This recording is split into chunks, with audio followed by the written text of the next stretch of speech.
Foam ಮಾರಾಟ ಮಳಿಗೆ ಮತ್ತು ಗೋಡನ್ಗೆ ಬೆಂಕಿ ಬಿದ್ದಿದೆ. ಹುಬ್ಬಳ್ಳಿಯ ನೆಹರು ಮೈದಾನದ ಬಳಿ ಇರುವಂತಹ ಗೋಡೌನ್ ಇದು. ಗೋಡೌನ್ನಲ್ಲಿ ಕೆಲಸ ಮಾಡುತ್ತಿದ್ದ ವೇಳೆ ಏಕಾಏಕಿಯಾಗಿ ಬೆಂಕಿ ವ್ಯಾಪಿಸಿದೆ.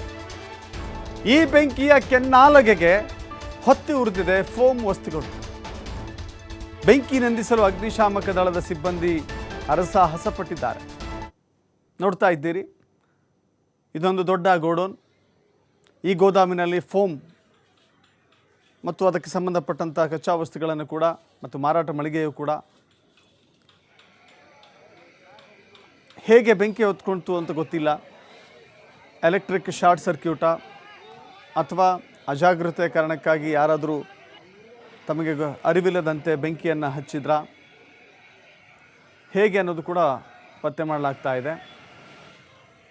ವಿಷಯ ಗೊತ್ತಾದ ತಕ್ಷಣ ಅಗ್ನಿಶಾಮಕ ದಳದ ಸಿಬ್ಬಂದಿ ಆಗಮಿಸಿದ್ರು. ಬೆಂಕಿಯನ್ನು ನಂದಿಸುವ ಕಾರ್ಯವನ್ನು ಮಾಡ್ತಾ ಇದ್ದಾರೆ.